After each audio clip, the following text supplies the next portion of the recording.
राधा स्वामी सतगुरु प्यारी साध संगत।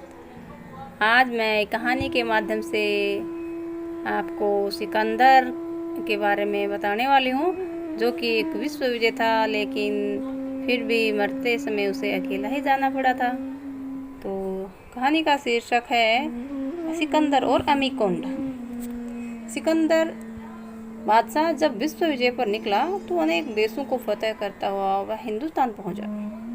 हिंदुस्तान में अनेक राजाओं से युद्ध करके उन्हें पराजित करता हुआ सिकंदर उत्तर पश्चिम में झेलम नदी तक पहुंच गया। लंबी लड़ाई से परेशान होकर उसकी सेना ने आगे बढ़ने से इनकार कर दिया। किसी ने सिकंदर को बताया कि आपने जो ये अनेक देशों को फतह करके उनकी दौलत लूट लूट कर अपने खजाने भरे हैं, हिंदुस्तान में तो ऐसे ऐसे संत महात्मा हैं जिनके आशीर्वाद मात्र से आप 3 लोक की बादशाही हासिल कर सकते हैं। उन संतों के पास अमी के कुंड भरे हुए हैं, जिनकी एक बूंद का पान भी आपको सदा के लिए अमर कर सकता है। अब सिकंदर ने इसे महात्मा की तलाश शुरू कर दी। काफी समय तक इधर उधर भटकने के बाद अंत में उसे एक महात्मा मिला, जिसने उसे अमी कुंड का पता बता दिया।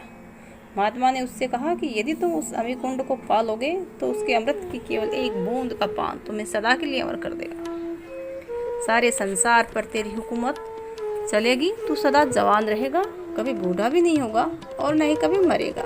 बहुत तलाश के बाद आखिर सिकंदर को वह अमी का कुंड मिल गया। अब उसमें से अंजलि भरकर ज्यों ही सिकंदर अमृत का पान करने वाला था, उसकी दृष्टि पेड़ पर बैठे एक पक्षी पर पड़ी। उस पक्षी के शरीर पर मांस नहीं था, उसकी हड्डियां दिखाई दे रही थी और उसके शरीर से गहरा लाल खून टपक रहा था। पक्षी ने सिकंदर से कहा, अरे भाई, आपको ये अमी कुंड किसने बताया है?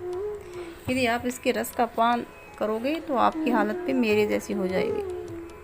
किसी ने मुझे भी धोखे से ये पान करवाया था।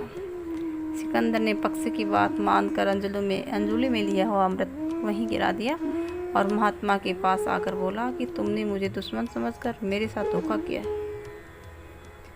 तुमने मुझसे कहा था कि अमृत के पीने से इंसान सदा के लिए अमर हो जाता है, सदा जवान रहता है और कभी नहीं मरता। मैंने उस अमृत का पान किए हुए एक पक्षी की हालत देखी, उसकी हालत मुर्दे से भी बदतर थी। महात्मा ने कहा कि इस अमृत का पान तेरे नसीब में नहीं लिखा था, मैं क्या कर सकता। जब इंसान के भाग्य में नहीं होता तो वह अपने बलबूते चाहे लाख कोशिश करे, उसे कुछ नहीं मिलता। परमात्मा भी उन्हीं जीवों को वह ताकत बख्शता है जो दूसरों के कल्याण के लिए काम करते हैं। संत फरमाते हैं, सकल पदार्थ है जग माही, कर्महीन नर पावत नहीं।